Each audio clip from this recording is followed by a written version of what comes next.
Connor and I run the PAweather YouTube channel. Recently, I was fortunate enough to take a short trip to the northern plains of the US on a storm chasing expedition with my dad. This video is going to be a documentary of what we saw. Now around here I definitely see some interesting storms with an occasional tornado, but the biggest action is farther west, in a region of the Great Plains and Midwestern states, appropriately nicknamed Tornado Alley.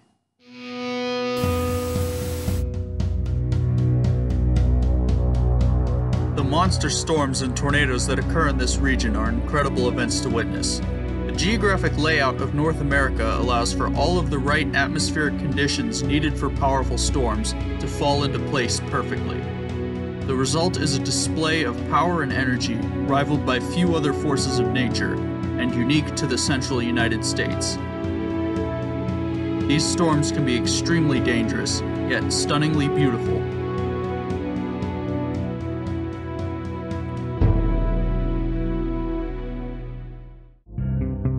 Every year, meteorologists, along with hobbyists and professional photographers, set out across the central US in search of these storms. Nowadays, storm chasing has become a major phenomenon, with thousands of people hitting the road every spring and summer, searching for the shot of a lifetime or the scientific breakthrough that may one day unlock the secrets of these fascinating yet deadly storms. In June of 2016, we took our first storm chasing trip to the Southern Plains, the most active part of Tornado Alley. We drove from Dallas, Texas to central Kansas and back, more than 1,000 miles in 3 days. Unfortunately, the sky was mostly quiet, except for a nocturnal thunderstorm cluster producing frequent lightning over central Kansas. This year was our second trip to Tornado Alley, this time to the northern portion. Our best option was to go during late June, early July, when tornado activity begins to slow down. Tornado season lasts through April, May, June, and tapers off in July. In April and May, most of the activity lingers over the southern plains, mainly Texas, Oklahoma, and Kansas. In June and July, it moves northward, over the northern plains region. We decided that the best plan was to base out of Rapid City, South Dakota, and focus on South Dakota, North Dakota, Nebraska, Wyoming, Montana, and possibly Minnesota and Iowa.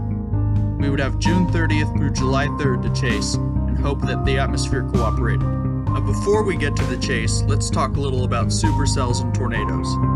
The reason the central United States has so many tornadoes is that during storm season, the shape of North America forces air masses to interact in a way that some of the region's storms develop rotating updrafts. These rotating storms are called supercells and are often the most severe thunderstorms, capable of producing damaging winds, large hailstones, flash floods, frequent lightning, and powerful tornadoes. Most supercells do not produce tornadoes, but some hold enough energy to spawn large, violent, long-track tornadoes. Supercell thunderstorms are often visually stunning, turned into massive moving sculptures by the spiraling winds. Supercells happen over much of the country, but of course most of them, and the most severe, happen in Tornado Alley. On our trip we wouldn't see any tornadoes, though we would see a few supercells, along with some other incredible storms and beautiful scenery. Now let's get started.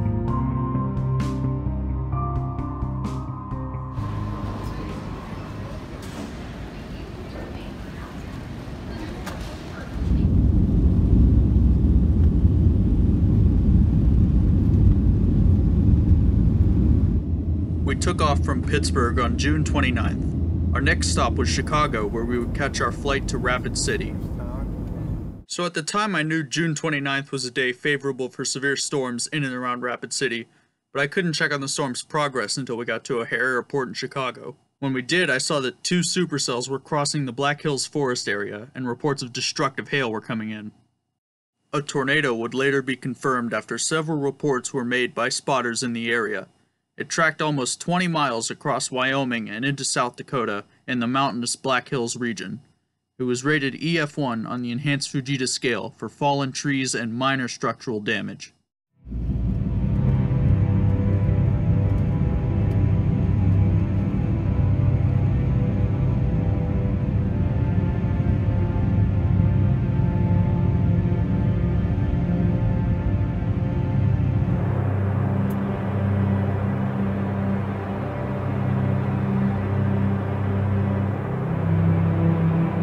Those storms soon merged into a powerful cluster, which moved east across South Dakota and started to weaken.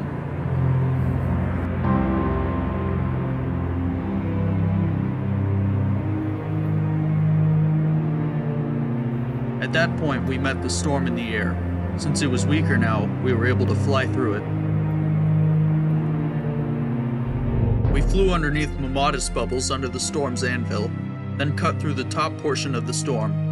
Eventually, we broke through on the other side, beneath one of the best skyscapes I've ever seen.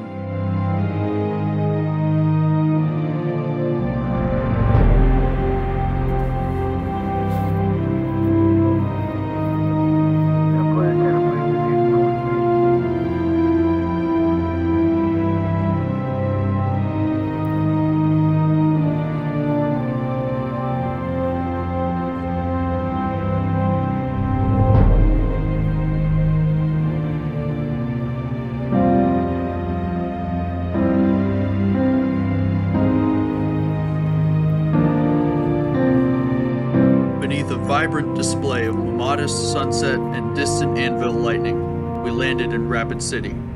We'd arrived in tornado country.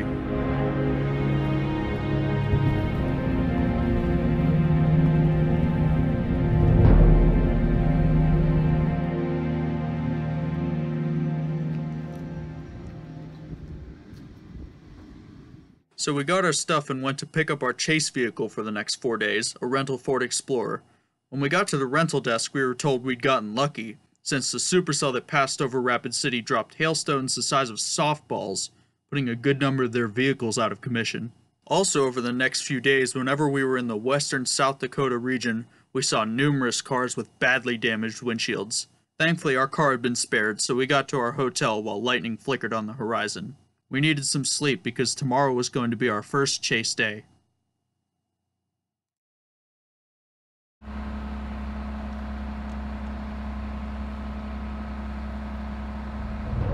For June 30th, the Storm Prediction Center issued an enhanced risk for severe storms for the southeastern portion of Nebraska, several hours from Rapid City. Later in the day, it would extend farther west to include half of the state, with a 5% tornado risk, meaning the risk of a tornado within 25 miles of any point in the area. Throughout the day, two main storm systems would cross Nebraska. A group of intense cells would initiate across the southern or southeastern part of the state, some of them possibly becoming supercells. That area held the highest risk for isolated tornadoes, while 1 or 2 were possible across Iowa. Farther west, a line of storms was expected to develop, sweeping east and combining into a powerful squall line, with a chance of large hail and damaging winds. Our plan was to head for the tornado risk area, then possibly head west during the evening if the supercells disorganized. Before the chase started, I realized why this trip was going to be tricky. The divide between the Mountain Time and Central Time zones ran right down the middle of the Dakotas and Nebraska. So due to the constant crisscrossing between time zones we would do throughout the trip, some of the timestamps might be a little inaccurate. Rapid City sits on the edge of the Black Hills, a mountainous national forest that is the home of Mount Rushmore and the Crazy Horse Memorial. To the southeast of the city is Badlands National Park, a range of sandy canyons and peaks which we would visit later. Beyond Rapid City lay thousands of square miles of rolling grasslands covering most of the western half of South Dakota, with more cultivated fields to the east. A surreal contrast to western Pennsylvania. And so, the chase began.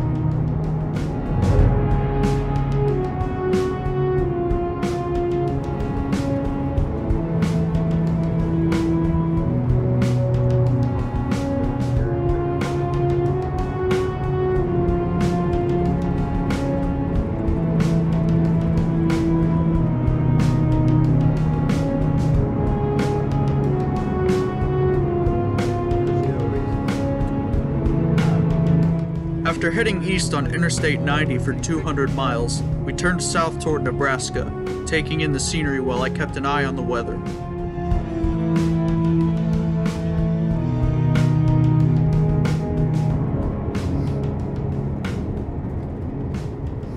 So at some point during the day, I made a tiny little forecasting error that put us almost 200 miles away from the storms when they started. What are you gonna do? As we came close to crossing the state line, The first storms initiated over south-central Nebraska, 3 hours before I expected them to. Two main updrafts took shape, and shortly after 3 p.m. Central Daylight Time, the western storm earned the first tornado warning.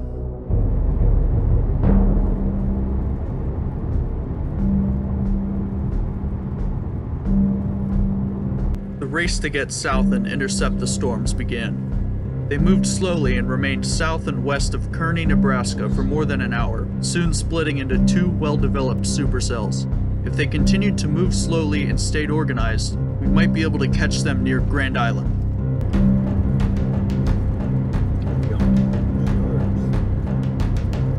At 3:50 p.m., the eastern storm went tornado warned. Several people reported a tornado between Holdridge and Minden, 140 miles south of us.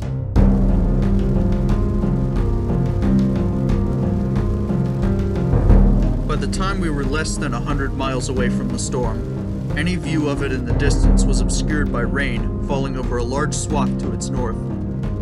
Soon the rain organized into a group of small, weak thunderstorms, and lightning started striking ahead of us. As we approached Grand Island, the eastern supercell intensified into a high precipitation, or HP storm.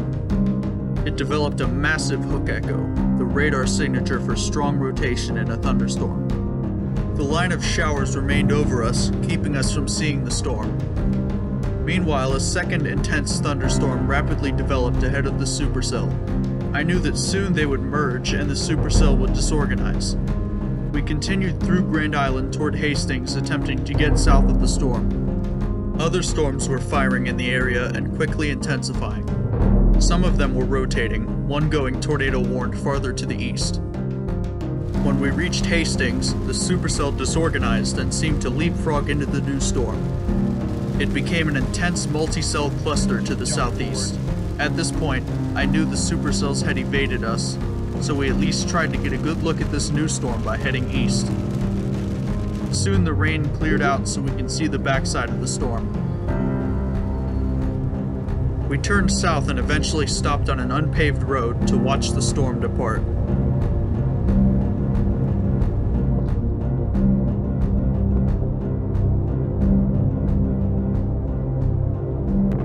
It moved away, gusting out as sunlight washed over the rain-soaked farmland.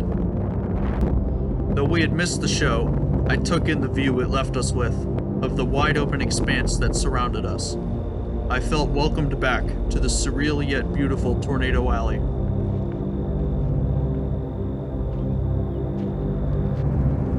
So far, the day was a bust, but it wasn't over yet. Throughout the afternoon, thunderstorms have been growing over southeastern Wyoming, progressing east into Nebraska and expanding into Colorado. The storms consolidated into a mesoscale convective system, or MCS, sweeping across the Sandhills region. Within the storm was frequent lightning and winds gusting over 60 miles per hour. So for those who don't know, an MCS is also called a squall line. It's a powerful cluster or line of thunderstorms that form along a boundary and sweep forward, causing straight-line winds instead of rotating winds. These storms usually produce the feature called a shelf cloud, where the warm inflow meets the cool outflow. We grabbed dinner in Hastings, allowing the storm to close the distance gap a little. Meanwhile, a distant HP supercell over northwestern Kansas matured, and its anvil covered the southern sky. As we headed northwest, the squall line became visible on the horizon. Its anvil soon eclipsed the setting sun. In the last light, orange mammatus appeared on the supercell's anvil. We took Highway 2 west from Grand Island as the storm loomed over us. Some crazy mammatus up there, you see that? Those lines? Yeah.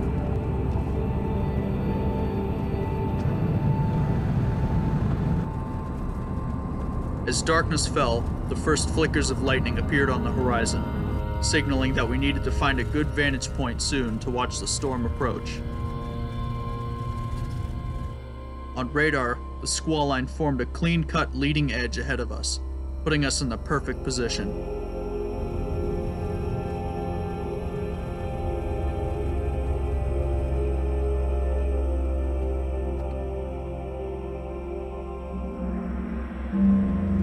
miles southwest of Ravenna, we stopped on a dirt farm road as the storm took the stage.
For 20 minutes, we watched in awe as the shelf cloud approached, extending north and south as far as the eye could see, and almost constantly illuminated by lightning within.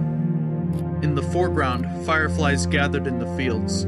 I shot several hundred photos of the storm's advance, which I was able to turn into the first time-lapse sequence of the trip.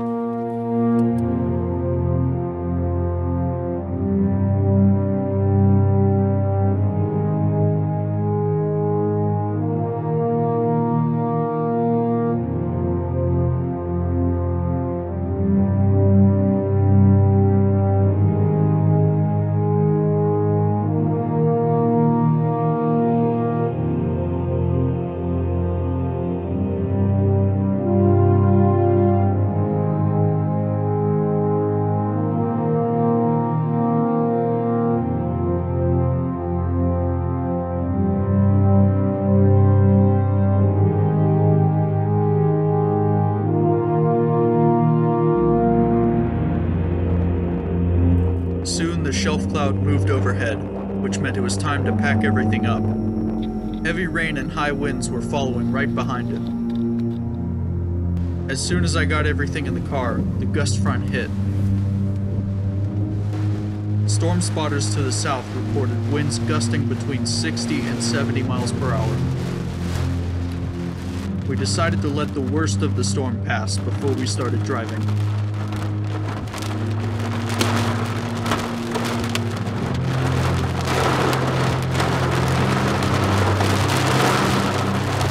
When the conditions got a little better, we got back on the road and headed off to our hotel in Broken Bow, Nebraska, as the constant lightning began to fade away in the distance. Our first chase day was over.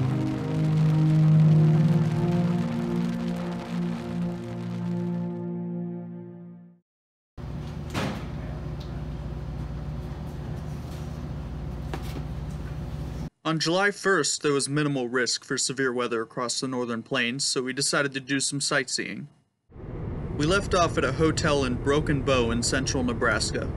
We planned to end the day back in Rapid City to prepare for chasing tomorrow. We would head north across the scenic Sandhills region of Nebraska, into South Dakota and west to Badlands National Park. After that, we would continue west through Rapid City and the Black Hills to Mount Rushmore.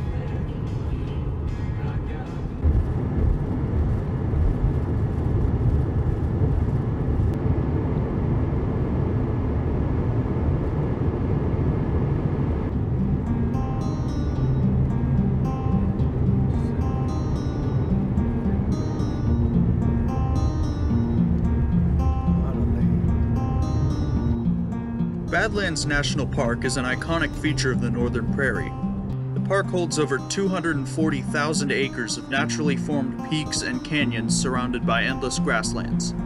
We entered the park and took a road leading around its edge. The road took us higher up the plateau past increasingly breathtaking scenes.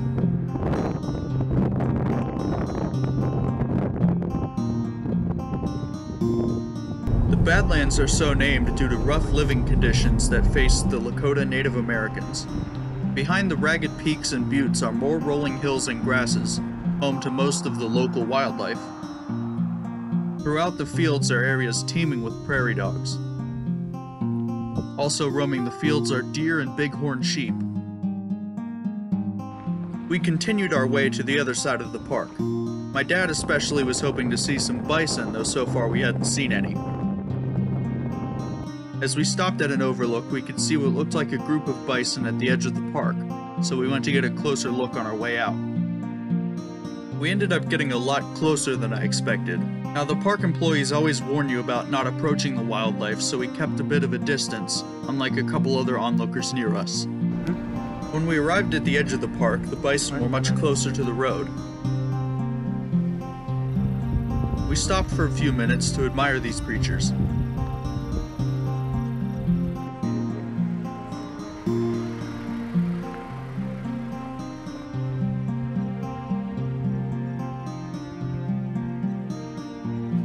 One guy decided the side of the road wasn't close enough, so he walked out into the herd with a handful of grass. Don't do that.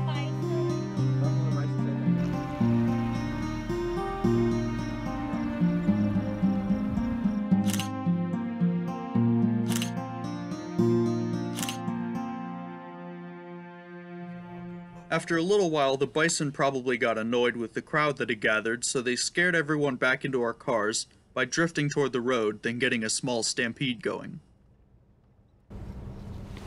Oh, look. Thank God. After they had moved away, we drove off, leaving Badlands National Park. By now it was close to late afternoon, so we had to get going if we wanted to see Mount Rushmore. But first we needed to find something to eat, so we drove north toward Interstate 90 until we reached Wall, South Dakota, home of Wall Drug. Now, Wall Drug is the local major tourist trap right off the interstate between the Badlands and Mount Rushmore.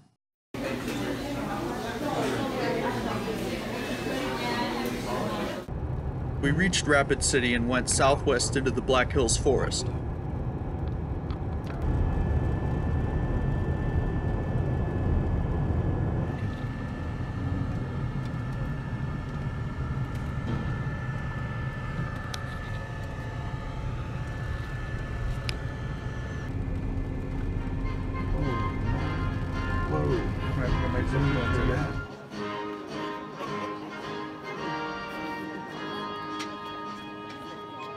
The faces carved into Mount Rushmore are those of George Washington, Thomas Jefferson, Theodore Roosevelt, and Abraham Lincoln, from left to right.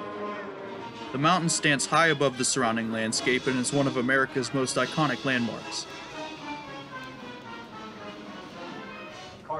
We made it in time to see the nightly evening lighting ceremony begin. Above his own, at one point in his life. This great land of ours was pure wilderness.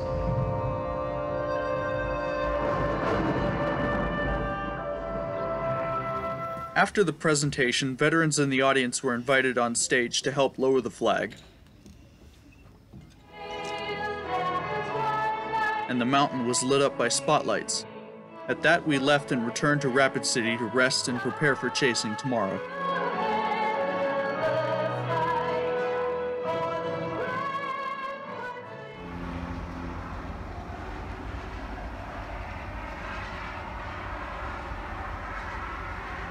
July 2nd gave us a light tornado risk not too far from Rapid City. That morning, the SPC outlined 3 spots of 2% tornado risk, the closest being around where South Dakota, North Dakota, and Montana meet. Severe storms and possibly supercells were likely across the center of the Dakotas, supposed to begin over southeast Montana. Our target wasn't too far away, so we took the scenic route north through the Black Hills.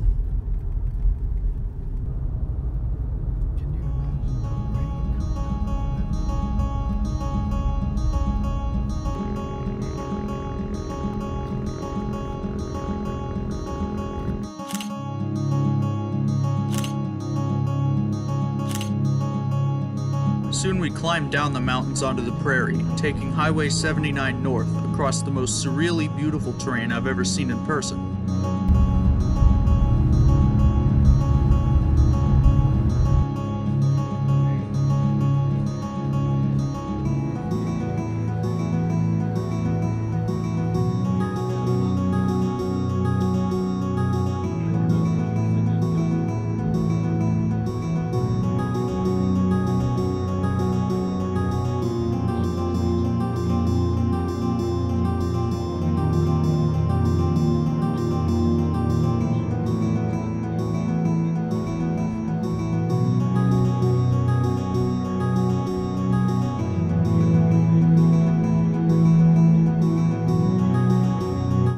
crossed an area dotted with ranches and cow pastures. The grass was beaten and brown from severe hail on June 29th.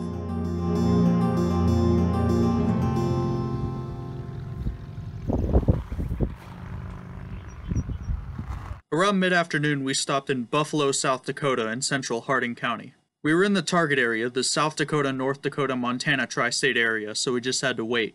We ate at a bar and grill in town where a few people were hanging out at the bar. While we ate, they started talking about June 28th, just a few days ago.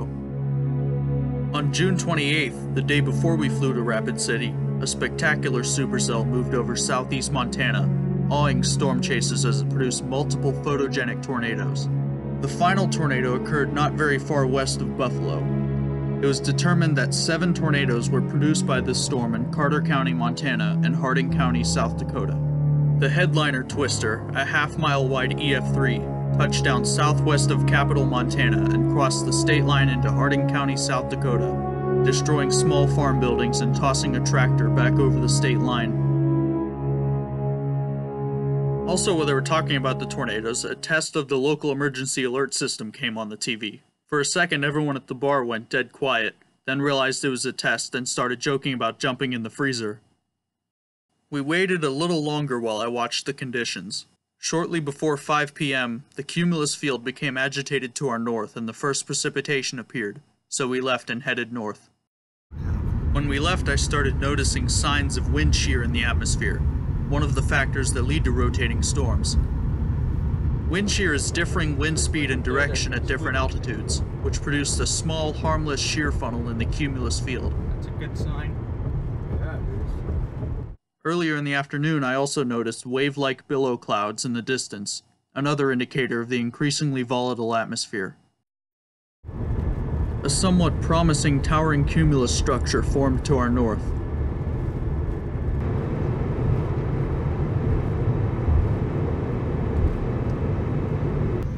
As we approached, I noticed a flat, rounded base, a possible sign of rotation. Soon, rotation was visible on radar velocity. The storm was now a rotating supercell, the first I had ever seen in Tornado Alley. As we approached, the storm base became clearer. On radar, I now noticed 2 possible areas of rotation, on the south and west sides of the storm. My confidence in this storm was building. The updraft was becoming more robust by the minute, and we were catching up with it. As we came closer, I could barely make out some kind of lowering beneath the storm. On the northwest side, hail streaks appeared. The National Weather Service in Bismarck has issued a severe thunderstorm warning for northern Henniker County in southwestern North Dakota. By 6:15, the storm was a mature supercell with torrential rain and likely large hail. The mesocyclone formed a large hook on the radar at the southwest edge. Wrapping around the mesocyclone We were driving directly toward it when a suspicious cloud shape emerged from the rain and quickly disappeared. At the time, I wasn't sure, but now I know it was definitely a funnel cloud. We were now west of the mesocyclone and an extremely heavy downdraft. In order to maybe see a tornado, we needed to get around the downdraft and ahead of the gust front.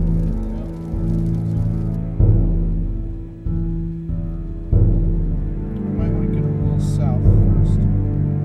Luckily, the highway took us around the south side of the storm. We could see the ragged clouds marking the gust front, but we still weren't close enough to see the base of the mesocyclone.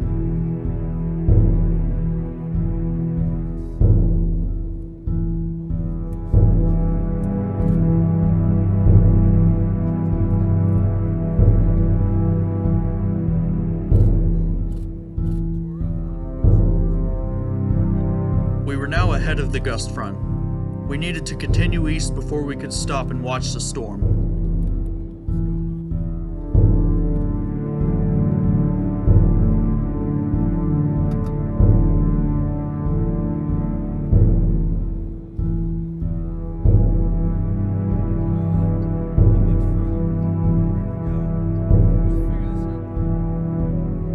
As we drove, I saw a small cloud of dust at the ground in the distance. When I started recording it, it was gone. This may have been a gust NATO, a non-tornadic dust whirl along the gust front.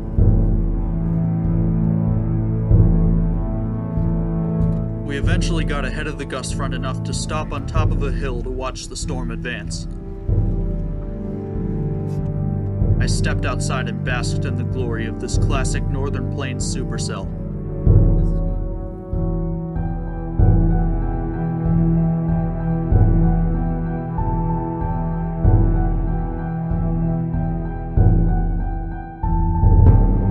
I couldn't believe the view overhead.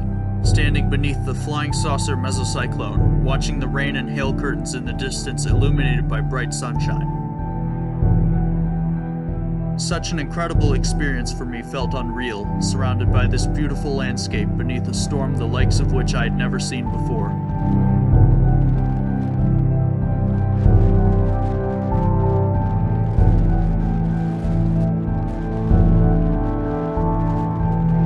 Soon the RFD gusts hit as they wrapped around the supercell's south side. I knew we had to keep moving and stay ahead of it, so we got back on the highway and went east. The center of rotation shifted a few miles to the east and intensified, as the heavy precipitation core blocked our view of it. We soon realized that the storm was turning slightly southeast. We drove through the outer edge of the core before we broke out ahead of it, while golf ball-sized hail was reported in Elgin, the town behind us. While we drove, the supercell grew even more spectacular looking, though we could barely see it behind us. We got occasional glimpses of the shape-shifting structure ahead of the outflow. When we gained more distance on the supercell, we stopped on a dirt road to stare in awe at the storm as it menaced over us.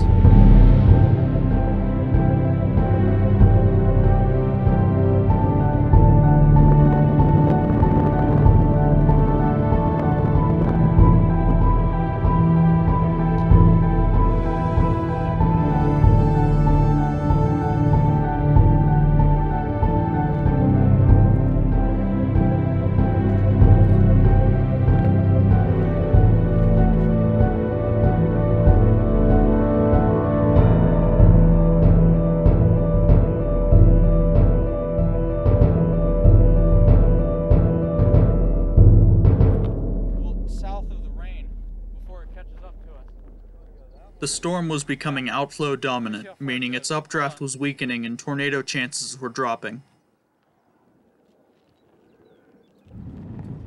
Lightning bolts frequently flickered throughout the structure above us.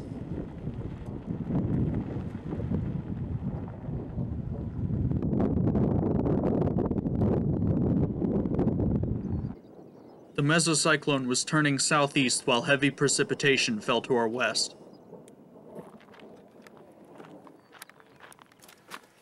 As much as we wanted to sit and stare, the hail was catching up with us, so we got moving.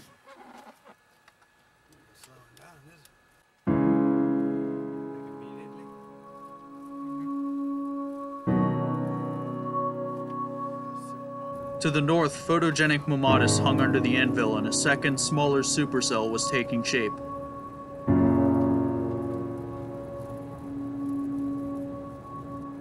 To the east, other supercells were visible on the horizon 200 miles away.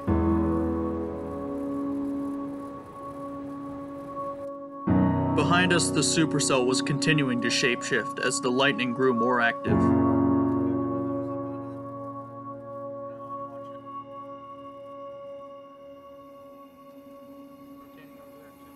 While we drove, I took photos out the window and randomly caught one of the larger webs of lightning arcing across the updraft.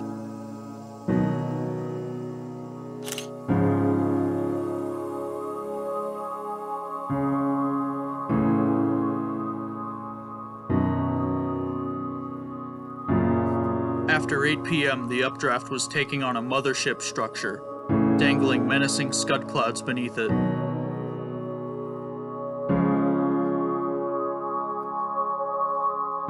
We stayed just ahead of the rain as the mesocyclone remained southwest of us. The light of pre-sunset painted the prairie hills gold and cast a shadow across the sky to the eastern horizon.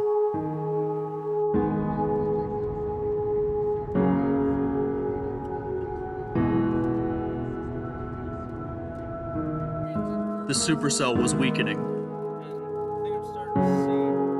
The mesocyclone base cleaned up and the entire storm structure was shrinking. Despite this, the lightning activity was becoming even more impressive. Huge bolts circled the updraft column in the distance. The second supercell to the north was also becoming increasingly photogenic. I knew our storm didn't have much time left, so we reached a south road option and tried to get closer.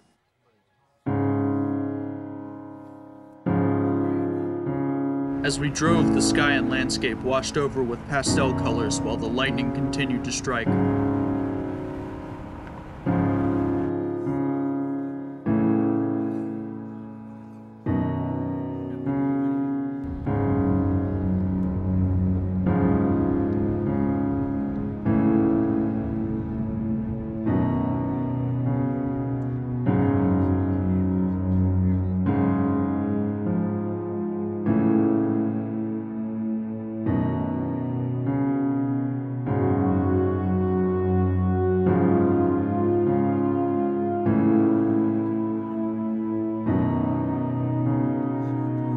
As daylight faded away, we pulled into a gravel driveway to watch the supercell spin itself out to our southwest.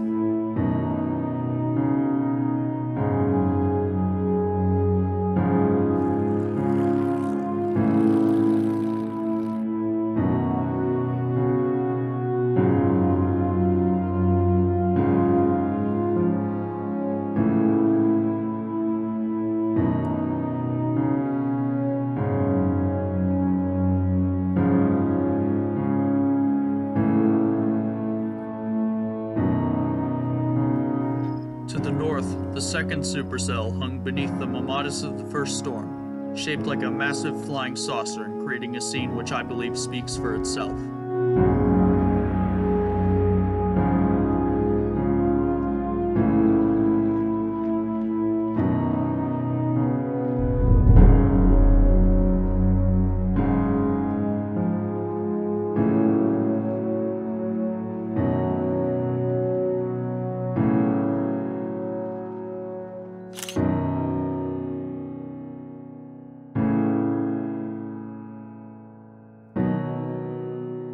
Our storm eventually withered away into a tiny, twisted column, and soon vanished as it rained out over the countryside.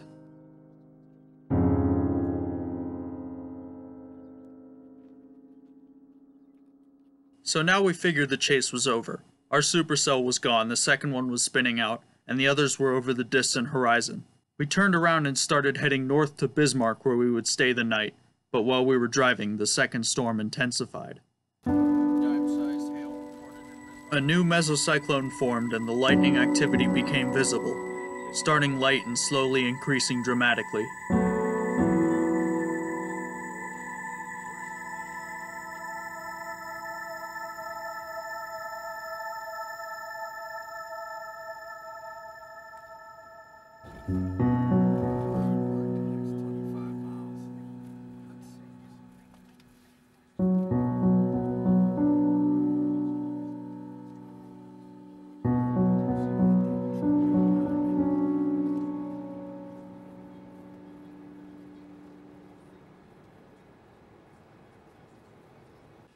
As the storm moved over Bismarck, we stopped on a small dirt road off the highway to watch the final act of the day play out.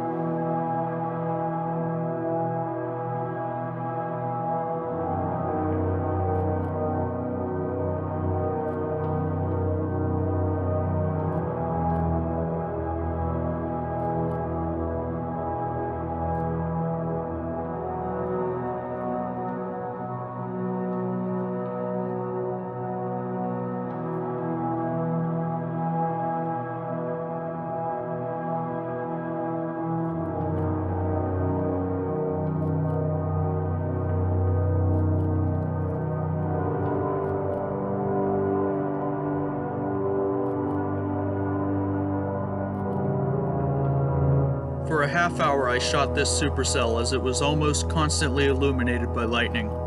In the time-lapse, the storm's rotation is visible.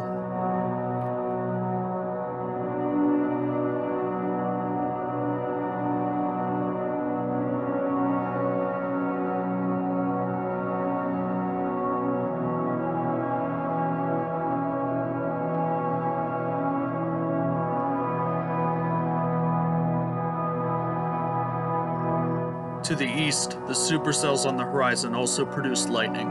As it grew darker, the massive bolts became clearer as they crisscrossed the storm's updraft structures, revealing an incredible display.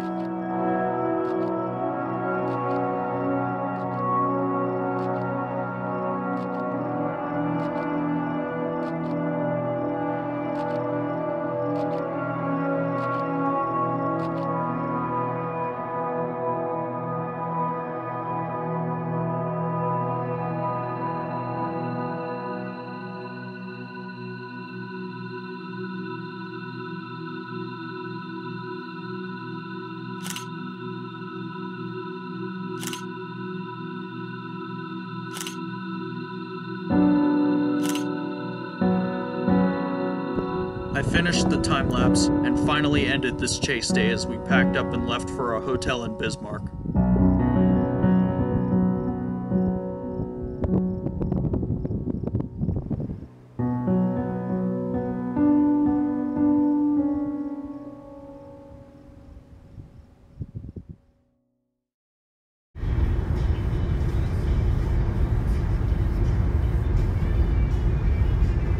July 3rd was the last day of our trip and our third chase day. We needed to be back in Rapid City that night to catch our flight the next morning. Luckily, today's severe threat took us back to the Black Hills of South Dakota. The SPC issued a slight risk for severe and a 2% tornado risk across most of South Dakota and a chunk of eastern Wyoming. Scattered storms with supercells possible were expected to develop in two main areas on either half of South Dakota. We made our way west from Bismarck to head south back toward Rapid City and see what the storms do.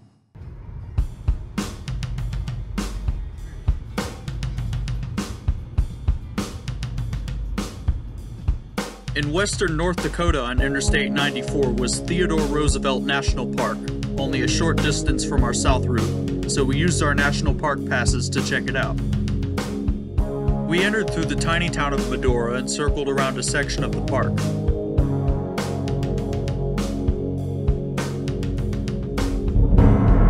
Similar to the Badlands Park, Theodore Roosevelt Park is a massive expanse of colorful buttes and canyons. It was named after President Roosevelt, who for part of his life lived in a cabin here. The natural beauty of the land, as well as the fear that such places would eventually be destroyed for their resources, inspired him to create the prototype for the National Park Service during his presidency.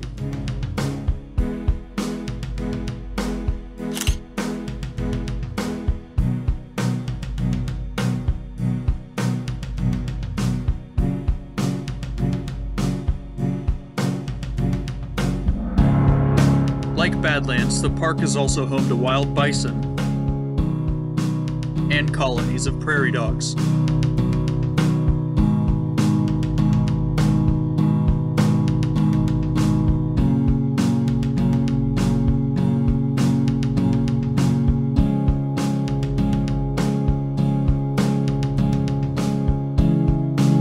We didn't spend as much time here since we had storms to catch.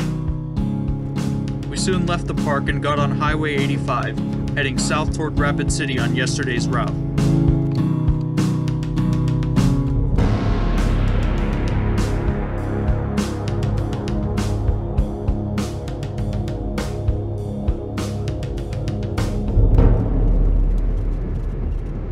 After 4:30 p.m., a towering cumulus structure became visible on the southwestern horizon. At that time, a severe thunderstorm watch was issued for western South Dakota and northeastern Wyoming. Storms were developing on the southwest side of the watch area. Strong storms, possibly supercells, were expected to develop around the Black Hills during the late afternoon. Afterward, the storms would cluster and blow across western South Dakota through the evening. While we drove, the cloud in the distance seemed like it was trying to become a thunderstorm, but lacked the spark it needed. If the structure stayed put for another hour or two, I figured it might become something. As we gradually approached the Black Hills, I watched the storm carefully, looking for signs of life in its structure.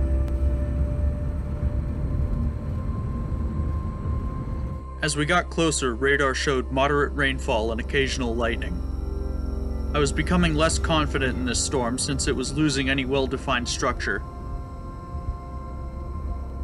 High over the hills, I noticed what might have been a non-tornadic funnel cloud, which boosted my confidence a little. After 6 p.m., we reached the biker town of Sturgis, South Dakota, on the northeast edge of the Black Hills. It was within the storm initiation time frame, so we went to find a quick fast food dinner. I noticed the storm's updraft suddenly seemed more robust and possibly beginning to rotate. So we got Burger King drive-thru and sat in the parking lot, and when we did, the storm exploded. Very rapidly, the storm initiated, and 2 powerful cells erupted into the sky. Amatis already appeared above us. Knowing we didn't have much time, we opted for the hills just outside of town. While we drove, the 2 cells consolidated into a large complex with an ambiguous rotating mesocyclone. We left Sturgis and had a better view of the storm. All of a sudden, the lightning activity intensified dramatically as bolts hit the mountains every few moments. We drove searching for a vantage point while this barrage of lightning took place.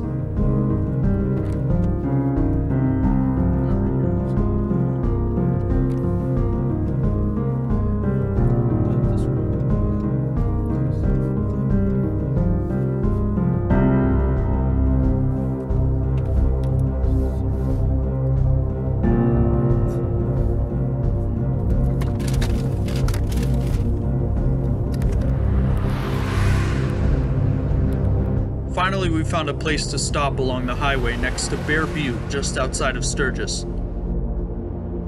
I set up and watched the storm evolve. Pretty quickly, I noticed that this supercell had an unusual structure, with broad rotation that was difficult to pinpoint with the naked eye. So, unfortunately, my camcorder wasn't pointed directly at it.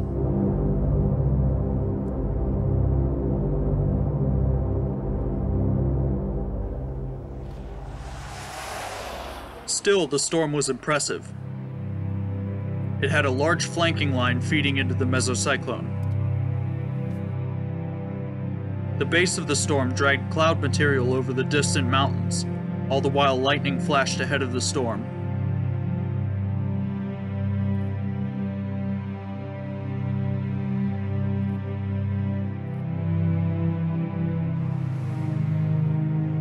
Overhead was an interesting upper tier that morphed into strange shapes throughout the storm's life. Gradually, the supercell emerged from the murk, illuminated by sunlight behind it. Rain wrapped under the mesocyclone as the storm started to weaken.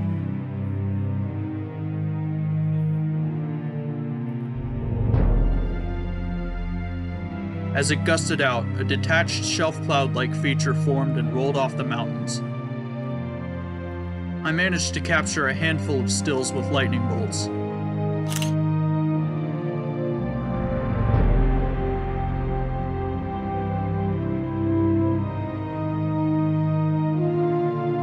Twin mesocyclones, both constricted and weak, came into view. The northern meso, which had been the primary updraft, quickly dissolved into thin air behind an advancing roll cloud. The southern updraft, born out of the flanking line, also started to shrink. It twisted until nothing but a high-altitude funnel cloud was left.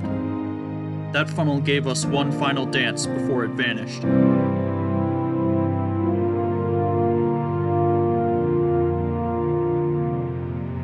With the storm's dying breath, it showed off occasional streaks of lightning across the anvil, and we were left surrounded by the eerily peaceful landscape.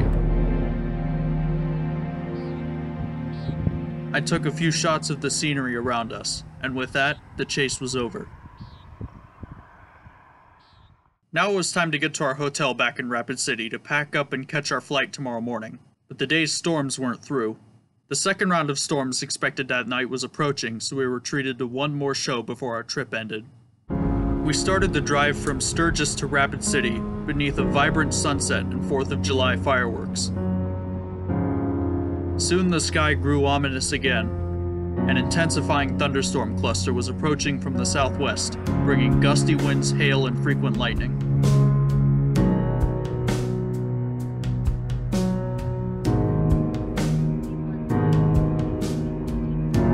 We reached our hotel while daylight diminished. While we prepared our luggage, a storm far to the northeast fired and started flashing, so I recorded that for a few minutes. Soon I turned the camera toward the approaching storm to the southwest. As it came closer, a large shelf structure appeared, illuminated from behind by lightning as it crept over the black hills. Occasional fireworks flashed in town while lightning activity increased. I recorded this storm for as long as I could before I had to pack up and go inside.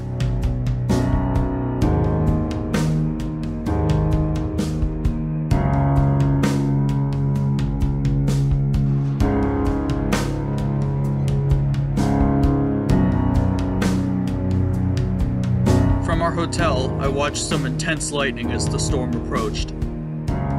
I couldn't resist, so I unpacked my camera and started shooting.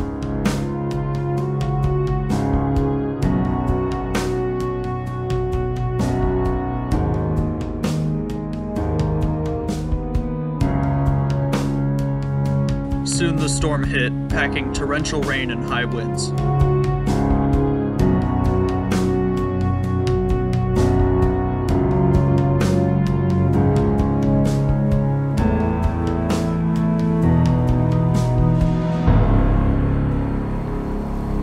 After the rain passed, we retreated to one final light show from the hotel balcony to end our Northern Plains storm chase.